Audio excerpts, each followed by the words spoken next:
I am so glad that you are here tonight. Thank you. This is the last planned night for this missions conference. Worldwide New Testament Baptist Missions has 18 families on deputation.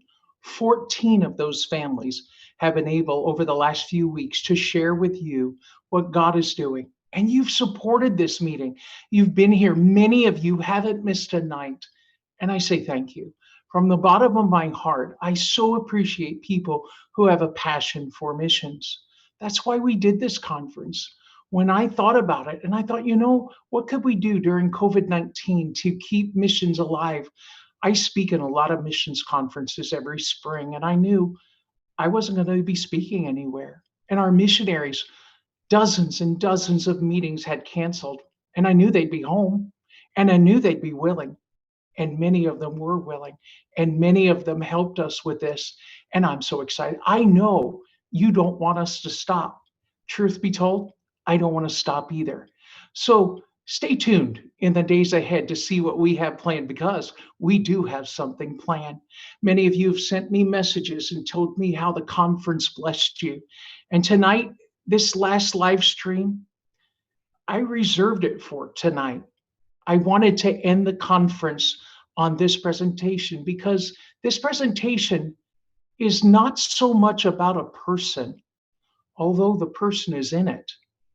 Tonight is, it's just something really special, because it's about a place. And the people who appear in this video, they're watching. They just text messaged me. They're 15 hours ahead of Eastern time, and they're watching their story told tonight. And so when I watched this presentation for the first time, what you're going to see in just a minute, I was by myself in the house, and I was sitting in my recliner, and I watched the first draft of this video. And no one else was in the room. And I got done, and I took my breath, and I said, I don't want to spoil it. So all right, I'll show you the video, and then when we show you the video, I'll tell you what I said. So without saying anything more, let's watch. Can you imagine in your mind's eye a beautiful island, crystal clear waters teeming with fish, palm trees and coconuts on a secluded beach, and sunsets that are the beautiful paintings of God? Now imagine that this tiny island is home to less than 300 people, and is so small it barely even shows up on a map. The island of Nucoro is quite literally one of the most remote places on the entire planet. With no airport on the island, it is only accessible by the cargo ship that transports supplies to the island just a few times per year. Now, have you considered that the precious souls on this island need to hear the gospel? Missionaries Jack and Melinda Peeler did not allow the distance from home or the lack of modern conveniences to stop them from obeying God's command to take the gospel to the uttermost. Well, first of all, we were in the Helps Ministry. We went to help Ruth Ann Arthurs at the radio station. While I was there working, Ray Ezekias from Calvary Baptist Church was the assistant pastor. He came to help me one day, and we prayed before we get started work that morning, and he said pray that someone would go to Nucoro and help start a church there. So we kept praying about it, and then the Lord just convicted us and asked us to go and help, and we just took off. And it's just been a wonderful experience to be over there and see the people get saved and the ministry grow. When we went there, there was nothing on the island. There was nothing there, hard. And it was hard in the beginning, and there was times when I felt like, oh Lord, I can't do this, I can't make it. But by the time it got time for that next ship to come back three months later, the Lord had settled my heart, and I knew that I could do it, that He was there with me, and I could make it. We started out in a tent, and we built a tiny home. It's very basic, but it really meets our needs. And we have everything that kind of modern convenience has. I mean, we have, you know, a shower, we have a little kitchenette in it, we have a table in it, we have 2 desks, we have a bed, fans, lights, all solar.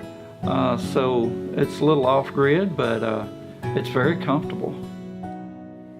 When we come back here to the States, we're always so rushed and it's got to go here and do this and take care of that and see this person. And then when you get to the island, it's just you and the daily routine and the people. And you have a lot more work to do, but yet you got more time to just be with people. We didn't even know Nakoro existed until 2010. Yeah. And since we found out about Nakoro, God put it on our hearts. And we just couldn't get away from it. Had to go.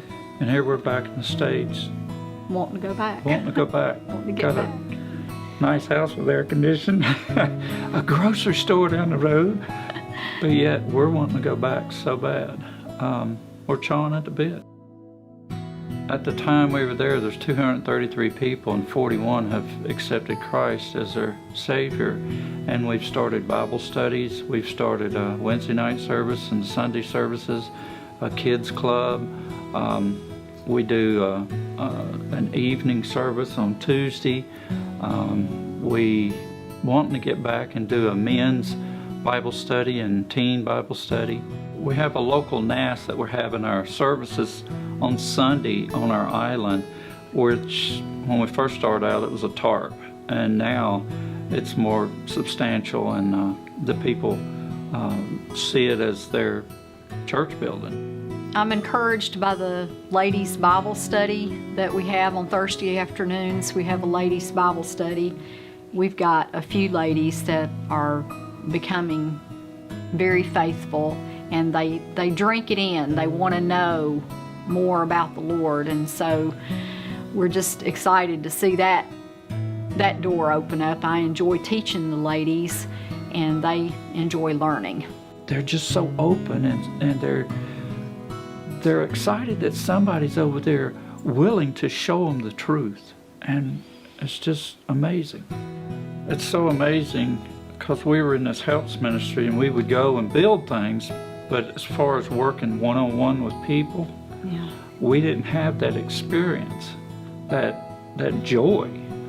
And going over there now and being with them, it's just, yeah, it's overwhelming. It touches your heart in a whole different avenue that you've never experienced.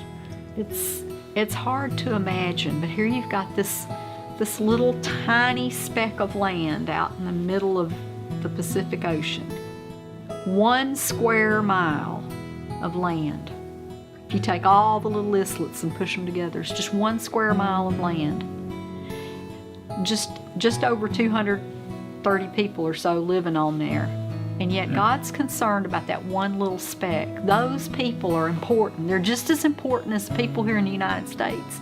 They're just as important as the people anywhere else in the world, and God cares about them. Remember the couple that came from Fiji? They sailed all the way to Nakoro just to see the white people on the island. And they asked us why. And I said, because we want to give the gospel out. Because these people are dying and going to hell every day. And if we're not over there doing it, who's going to? There's nobody over there doing it. We've got an opportunity to step in and see these people hear the true gospel and get saved. I wish we could do more.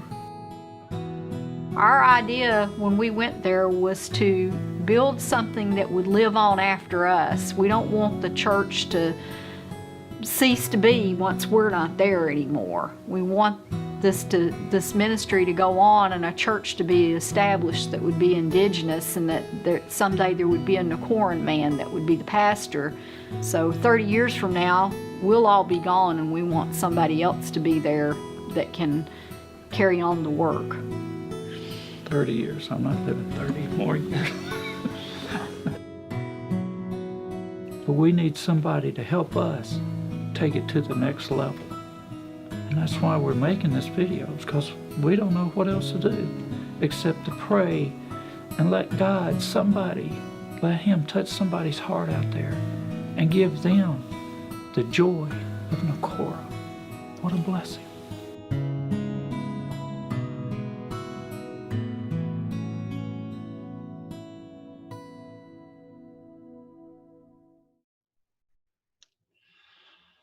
Did the video affect you like it did me?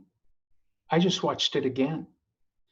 I watched it with you, and I was touched that day. And to know the people whose lives are told in that video are watching, and they're praying tonight, and it's morning there, and they're saying, God, could you send us somebody who could take it to the next level?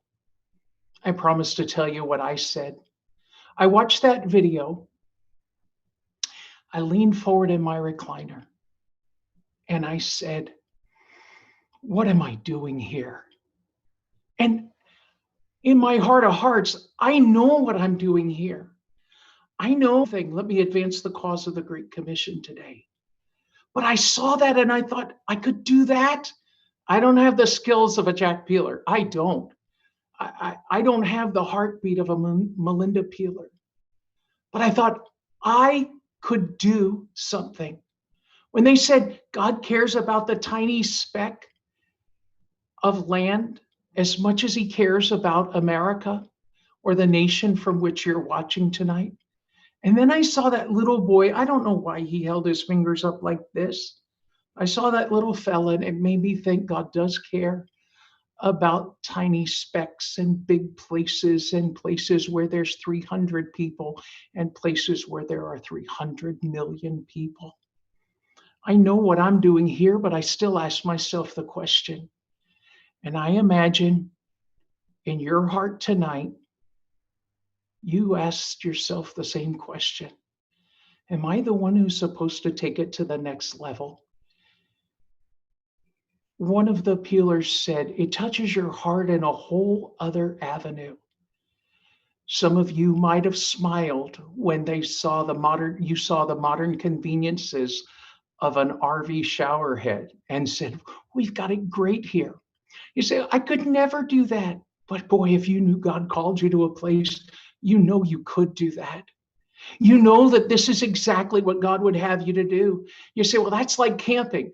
Yeah, but there's a lot of other things besides that. The boat comes back every 3 months. And right now, during COVID-19, 2 problems. The boat is broken down.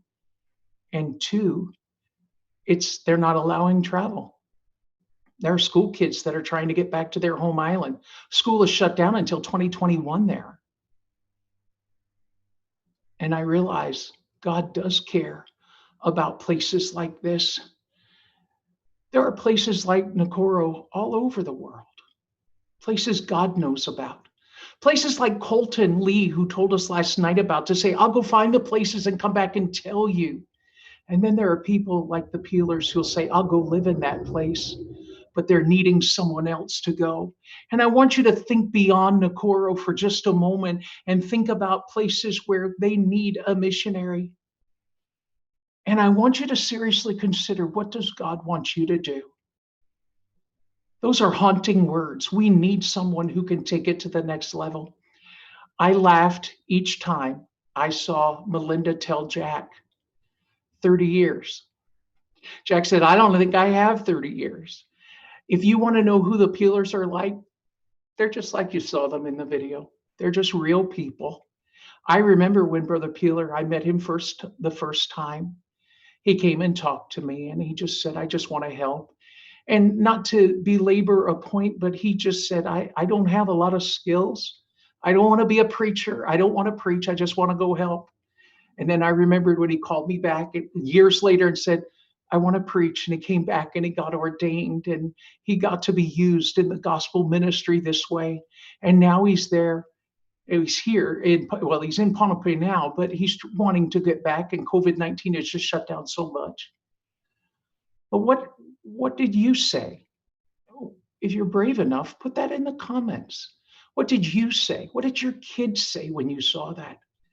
I don't want you to let this escape your heart tonight.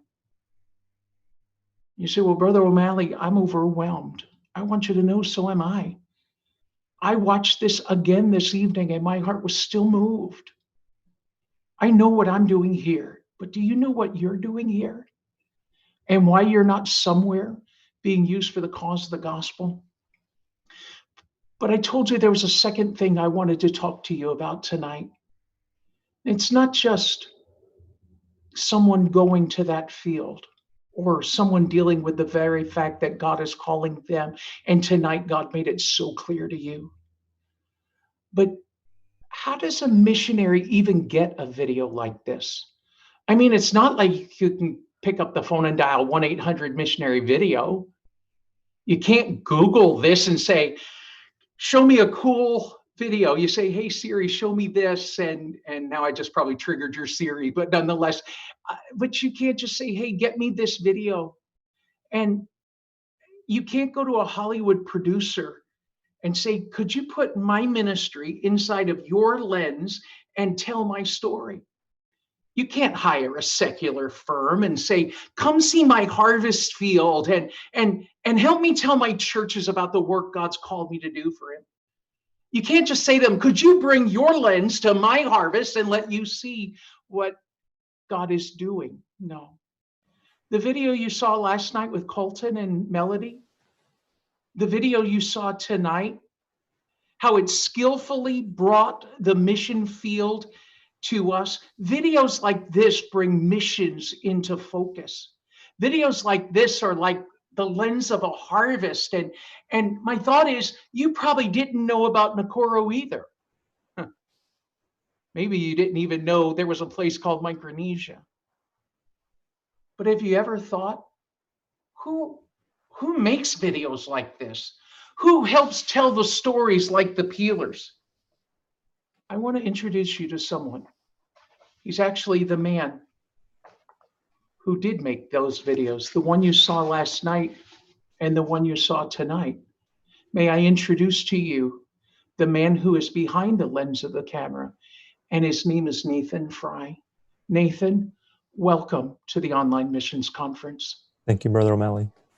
Brother Nathan Fry is a missionary with Worldwide New Testament Baptist Missions, and his ministry, I kind of snuck it in there if you think about it. His ministry is called Lens of the Harvest.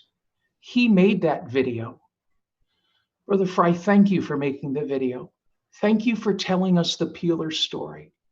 Thank you for telling us of the need that is there on their island. You've lived in Micronesia. You put the Peelers video together. When did you first know you could do nothing else but serve missionaries in the Great Commission? Brother O'Malley, I don't know that the answer to that question for me is a time and a date and a place with a particular spot on the calendar. I think for me, it's a step-by-step process, and I could spend probably all of our time tonight talking about the steps that God has taken me through. But I think the most important for me was the moment in my life sitting in my church growing up, probably in my teenage years, when God spoke to my heart and I knew I needed to surrender to him. And after a service, I got alone in a quiet place and I told him I would do whatever he wanted me to do. Mm-hmm. At that moment, I could not have envisioned any of what would have come so far in my life, the places he's taken me, the things he's allowed me to do, or that I would have the opportunity to serve missionaries by making videos. But I believe that all of the steps that he's taken me through have gotten me to exactly where he wants me to be today. You know, Brother Nathan, I want everybody to know tonight was going to be just about Nathan and his ministry. And Nathan came to me and he said, Brother O'Malley, can I give my night for the Peelers to tell their story? And I said, yes and no. And we decided we would do it in this format to let you see what Brother Fry does and let it hit you to realize every missionary needs somebody to tell the story like this. I mean, my goodness, you've watched missionary presentations before, and some are memorable and some are memorable for the wrong reasons.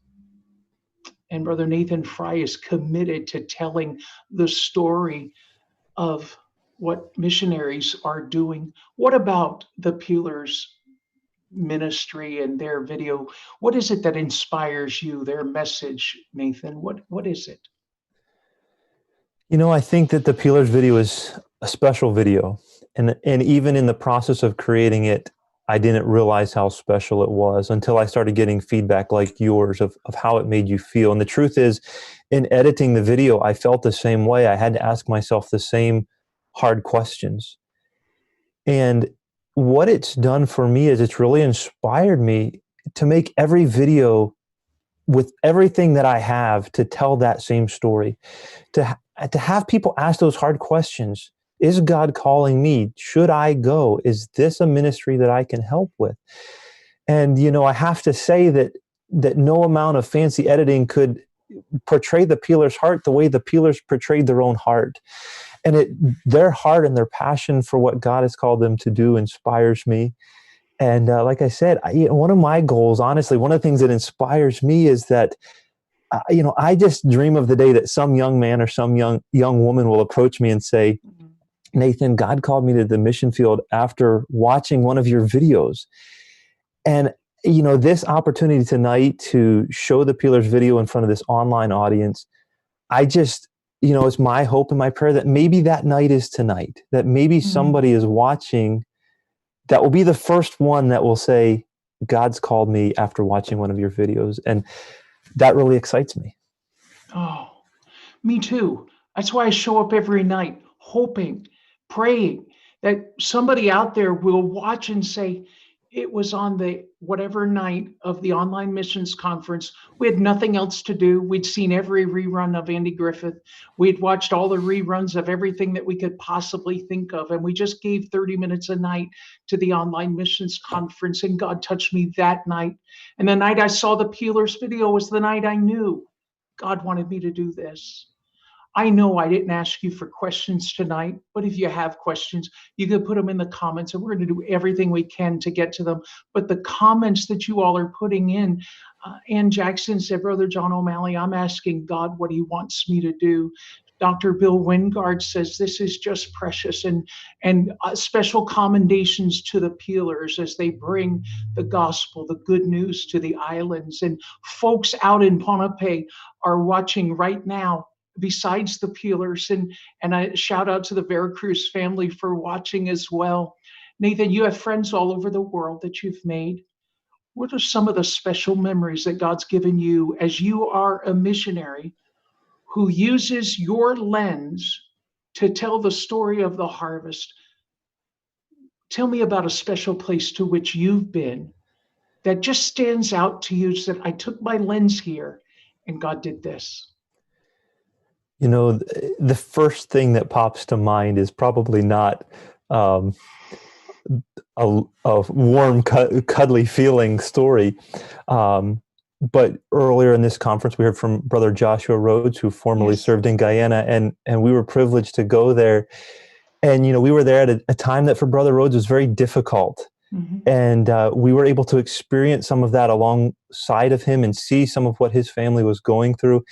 And really, that's a valuable experience for me to be able to really understand what a missionary faces. And it's not all pleasant, and it doesn't always get put in the prayer letters, and it doesn't always get put in the video. But that's just actually a special memory that I was able to see some of those things with Brother Rhodes. Yeah. As I think about this tonight and I see all these comments coming in, and I rejoice over all of them. But anybody can do something for Christ. Anyone can. And Nathan, I know you've made videos that a church can access and show to their congregation to kindle the missionary fire. How does somebody even find you? How do they find Lens of the Harvest for them to be able to say, I know a missionary, he needs your help, or to say, could we show your videos in our church? And how do they find you? The very best way is to find us at our website, which is lensoftheharvest.com. And you can find a lot of our videos on our YouTube channel, which is also Lens of the Harvest. I want you folks to do that. I think that I'm looking at these comments, and somebody just said they're praying for someone to go help the Peelers. And Michelle is saying it's a remarkable video. Thank you, Brother Fry. Brother Fry, when you get to tell someone's story like this, and you see someone submit to go to God's call? Does it make you want to keep going? Absolutely. Definitely. It motivates me. Yeah. It motivates us here at Worldwide New Testament Baptist Missions. And truthfully, as I look at these comments that are here tonight and I see you there, Brother Fry, I know Christian camp plays a part in your life. Christian college plays a part in your life. Missions trips play a part in your life. God's used a lot of things to get you where you are. And I want you to know that we at Worldwide New Testament Baptist Missions are proud to be associated with Lens of the Harvest and thrilled that you are a missionary with our missions agency. And Brother Fry, I want you to speak to some young man. Maybe he's half your age and he's trying to figure out life. He's trying to figure out, what am I going to do and where am I going to go? Could you talk to him for just a moment, or her? Sure. I mentioned it at the very beginning, the question of how did you get where God wanted you to be? And it's following that daily, just step by step follow. My journey really probably started with Bible college. And interestingly enough, my senior year of Bible college, somebody mentioned an island in Micronesia that I had never heard of. And I went. And without belaboring that point, God allowed me to meet my wife there and opened up so many things where, for a while I was scared to surrender. I didn't know what it would mean if I surrendered, if I gave my life to God. Where would he send me? What would he have me to do? But the truth is, he's not yet asked me to do anything that made me miserable. Amen. I love that. And I think about that, made me think of the Peelers, and my mind flashed to the tent. And they thought it was great. And they think, what we call a church building and what they call a church building, and they think it's great. And I love that. And I think it's such a powerful tie-in, Nathan. I interrupted you, but that burst of thought hit me. Sorry about that. Go ahead. No problem at all. And I think the message that I would give to a young person is surrender. You just don't know. And the truth is, the Great Commission is really a team goal. And while God may call you to the mission field, he may ask you to play a supporting role. Yes. It may be, maybe you're great with electronics and you could help the Peelers with solar. Maybe it would be video or websites or graphics, or there's so many ways that we can be involved in missions. And just because God may not call you to go, doesn't mean he hasn't called you to be involved. I am so glad you said that. And I think about tonight, I look down and I see our friend Jessica Davis, and now Jessica gets a shout out, and of course she'll be thrilled. But Jessica, she said she appreciates Nathan and Hannah and your daughter Grace, and that she said that the Peeler video was moving. And she said tonight she's asking, what am I doing here? I don't want my life to be consumed with 1,000 meaningless tasks. I want my life to count. Nathan's found his calling.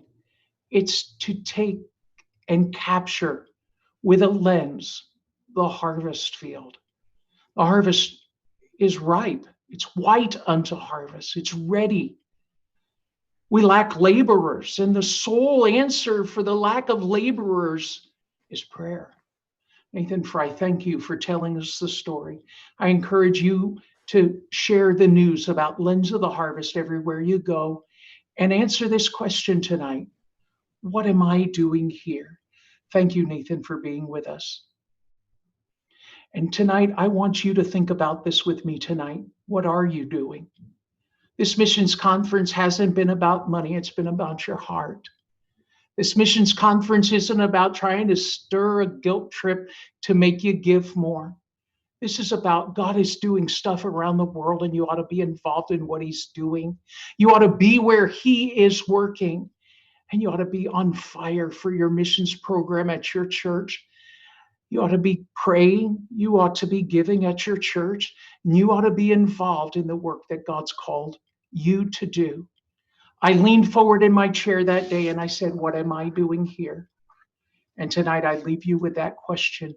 What are you doing where you are? Is it where God wants you to be? The Peelers need help. And there's a lot more places just like that. So on this final missions conference night, I say to you, farewell. I say to you, you will see us again. You'll see us soon. And we want you to be a part of what God is doing at your church. So for the final time for this conference from Worldwide New Testament Baptist Missions in Kings Mountain, I say to you, good night.